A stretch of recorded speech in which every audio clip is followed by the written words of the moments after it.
It is 6:03 in the heart of the Texas Hill Country, and you're listening to Eat, Play, Live with me, Andi P, the show that's chasing dreams and crushing goals. And my goal here is to help you live a healthier, happier, more balanced life.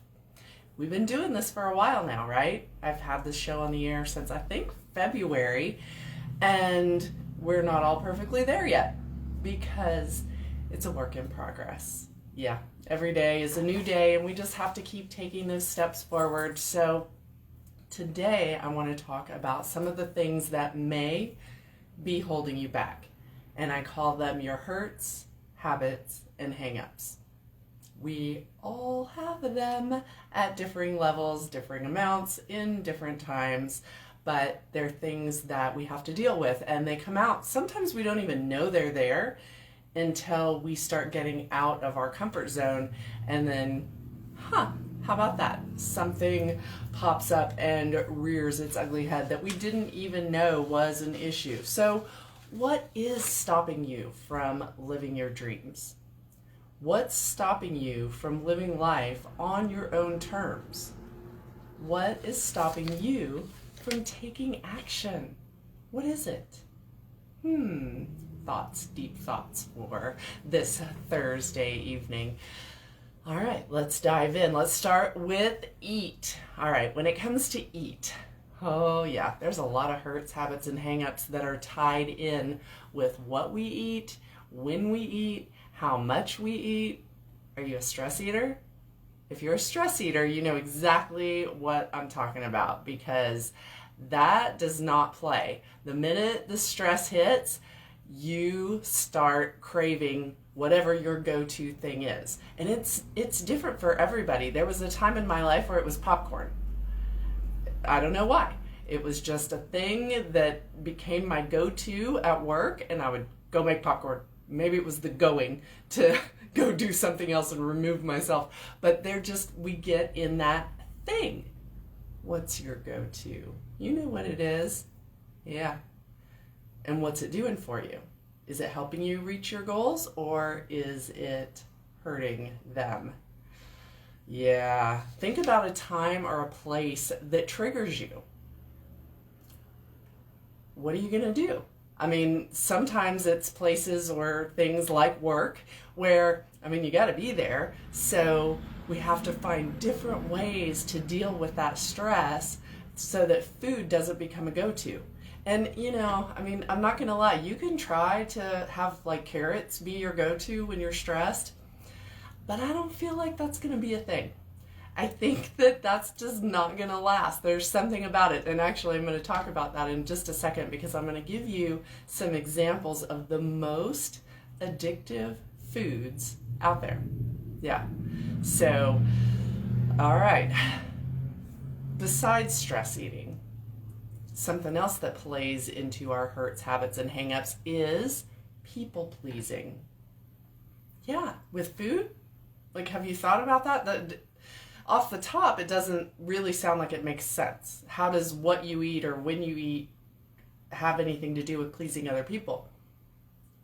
Think about family gatherings. Think about going to grandma's house for Thanksgiving, and you're on a specific eating plan where maybe you're trying to not eat breads or not eat sweets or keep your portion control down. Grandma's not going to like that. Or auntie or whoever has prepared all this food and gets, a lot of people get a lot of their value from feeding others. They just love to do that. That's not me, but a lot of people love to do that. And so it becomes really a challenge when you have a specific way that you're trying to eat, but you don't want to hurt their feelings. So if you're a people pleaser, that becomes even harder, because you've got to balance. Which is more important? Is it, if it's one meal, one special occasion, somebody that you maybe don't see that often, okay, maybe that's worth, this is cheat day. But if it's something that's a regular, maybe a weekly kind of get together, then you're going to have to make some choices. And you're going to have to decide which is more important to you.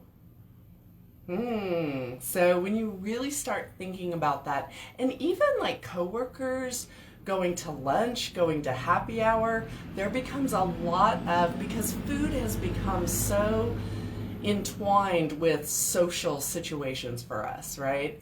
So if you go out with a group of people and you're making different choices, or you're not going to partake in certain things, then you're going to have to answer for that. And are you ready? Are you able? Are you strong enough? And if you're not, why not? Why not? Is it not that important to you?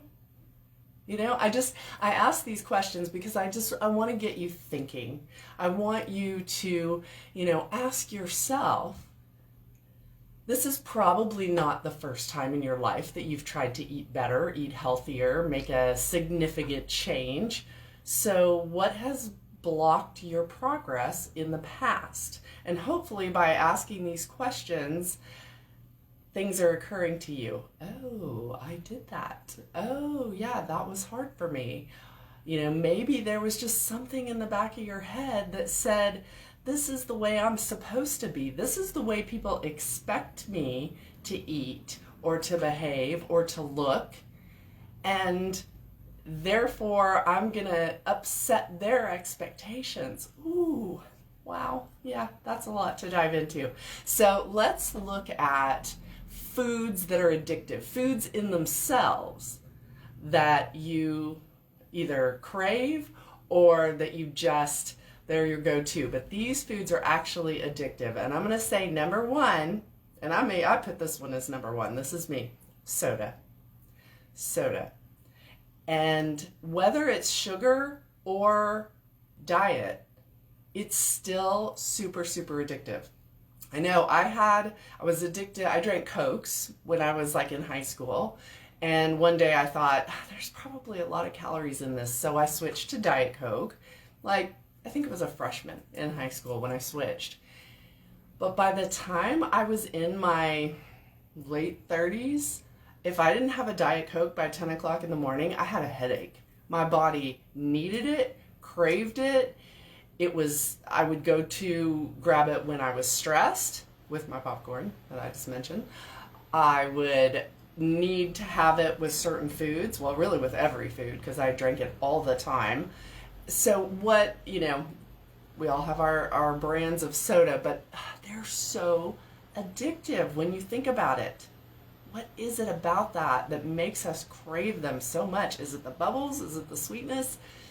Well, a lot of times it is the sweetness, because sugar in itself is addictive, and so are artificial sweeteners.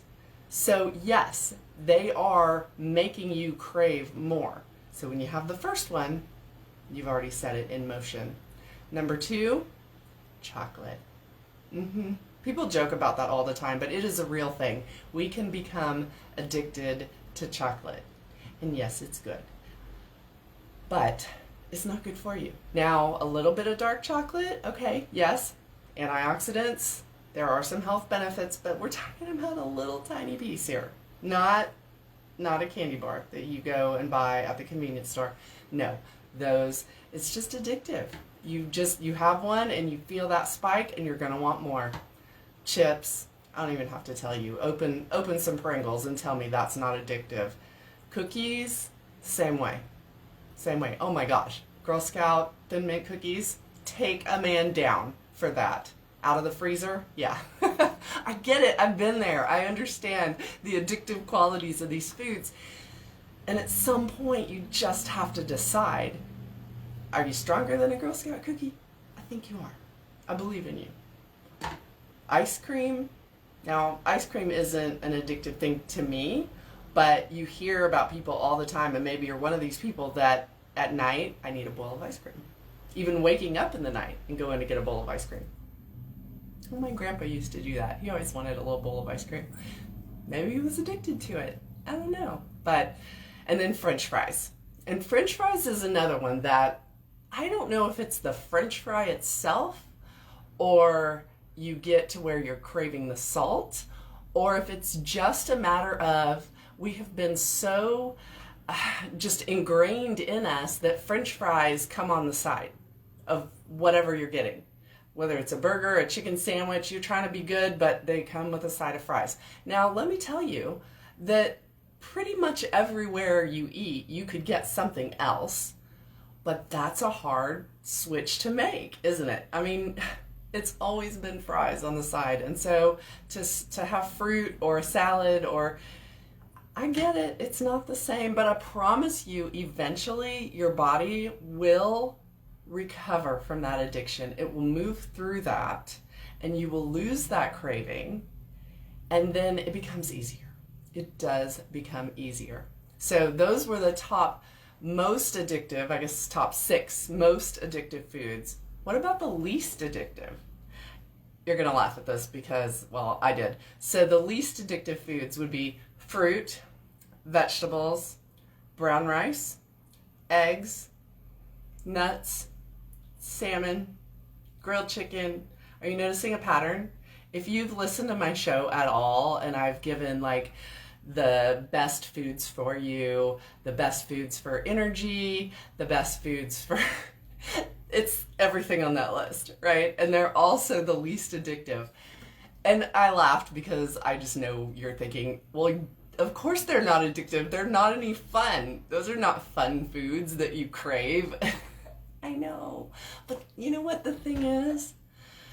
Food is meant to nourish our bodies. It's really not there for fun or for social benefit. We can hang out with our friends and family without food. I know, this is out there, but I'm just saying. So when you start making healthier choices, you find that you're not craving certain things the way you do when you're eating addictive foods. So give it a try, just give it a try. And if you can do it for 2 months minimum, it will become a habit. So let's move into play and start talking about some of these habits.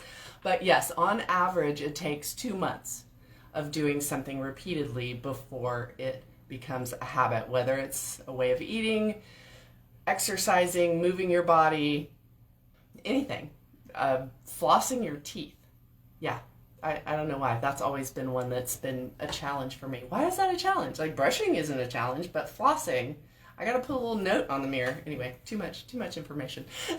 So hurts, habits, and hang-ups when it comes to moving our bodies.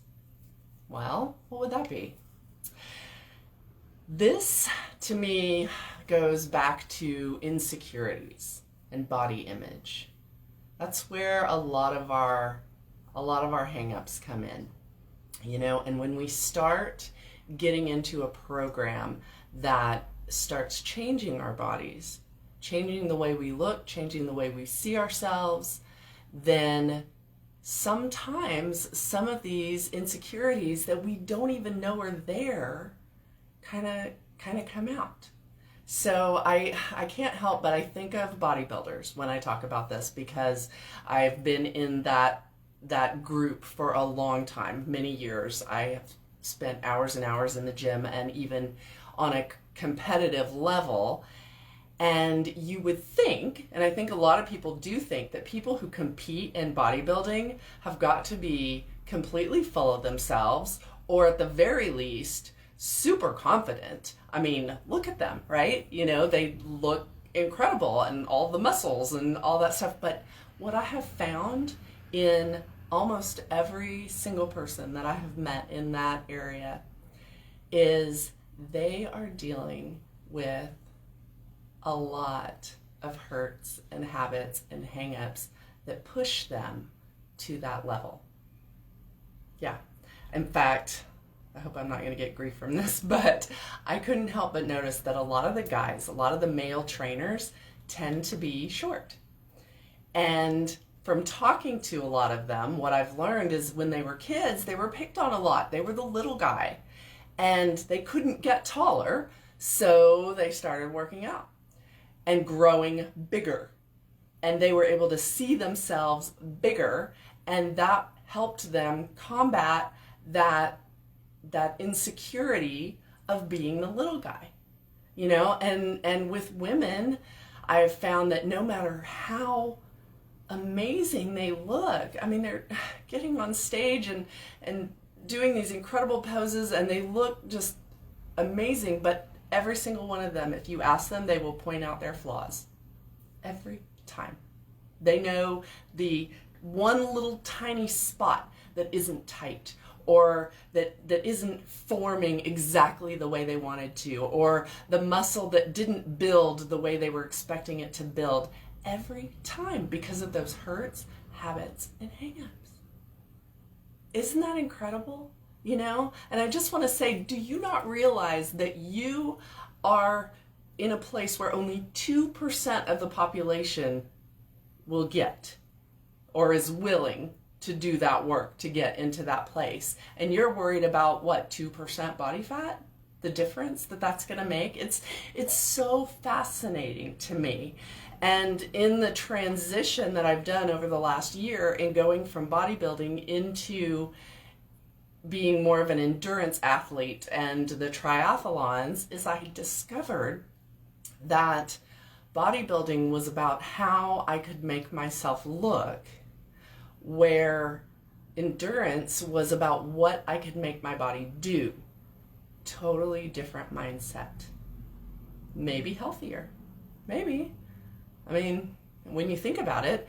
So when it comes to moving your body more and choosing what's going to work for you, what you want to do that's going to be fun for you, you want this to be enjoyable. You know, you don't want to do things that you dread, or you won't keep it up. You won't stay with it for that minimum of 2 months and build the habit. So when it comes to moving your body more, you have to ask yourself, why? Why? Is it to improve my health? Is it to gain mobility, not fall down? That's a good thing. Is it to attract the opposite sex? Maybe. Is it to challenge limits? Maybe push through what I thought, where I thought my boundaries were? That answer is going to be different for each of us. So you have to ask yourself why. And it could be several of these or other things that I didn't even think of. What is it for you? What is your why? And as you push yourself in new directions, be ready for some of that baggage that's been buried to make its way out. Be ready, it's coming. It's just part of it. The physical and mental toughness, they go hand in hand. And when you're pushing, I remember times I'd be lifting weights and I'm pushing as hard as I could go and I would start crying. Don't know why. Just there was stuff that I was dealing with, and I was exerting so much physical force that the emotional just and then on the bike or running for hours and hours with nothing but my thoughts. That's scary. Try it. Turn off the music. Just even go for a walk.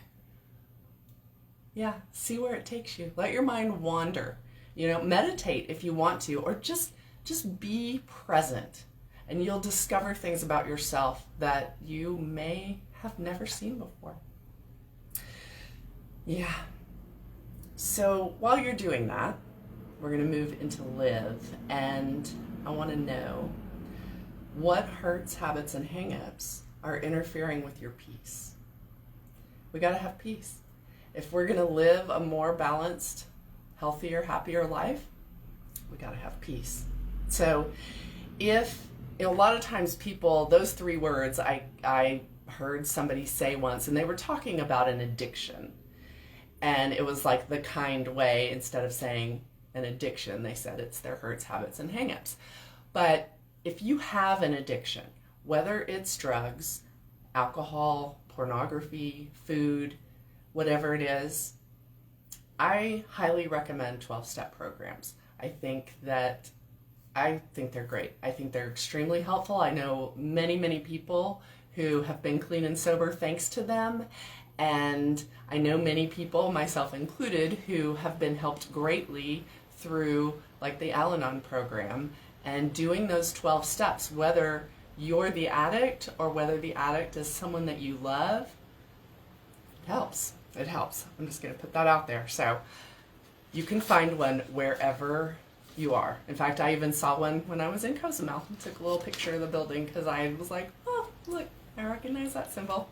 So another addictive, hurt, habit, hang up, whatever you want to call it, issue that I have mentioned in all three segments. I've talked about it in Eat and Play, a little bit in Play, comes to is people pleasing. And I'm like, did I mention it in Play?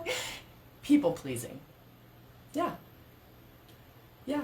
With exercise, we start worrying about what other people think about what we're doing and how we look. And so let's look at this recurring theme of people pleasing. So in Psychology Today, they define it as seeking approval and validation from others is a hallmark trait of a people pleaser.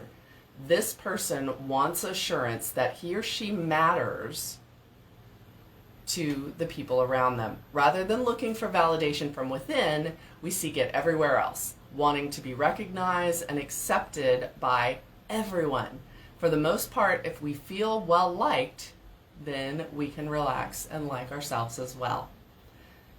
So people pleasing can become a habit that we do because it helps us to like ourselves.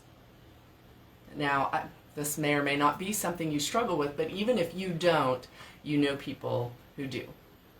And it's tough.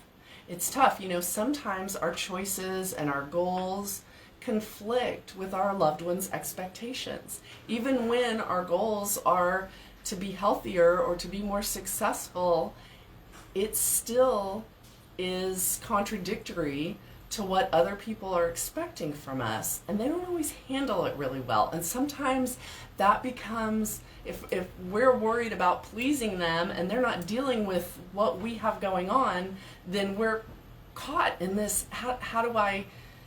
what do we do? Well, we can't control the reactions of others. We can't. So how much space do we let their reaction take up in our brain? Do we let it derail us? Is pleasing others so important? And who are those others? How important are they to us? Is it somebody that you even really have to have in your life? Even when we can't control the situation around us, we can always change where we're directing our attention.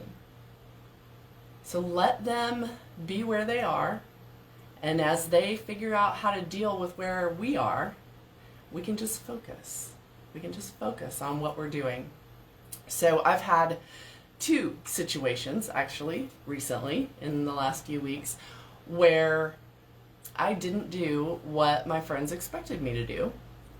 Even though I was not aware of their expectation, they still got angry. And in both cases, it really bothered me. It really threw me for a loop. And even in doing this research, I'm like, oh my gosh, I'm such a people pleaser. No, I don't want to. I want to be strong and independent and fearless all the time. I don't want to care what other people think. But sometimes we've been friends with somebody for a long time.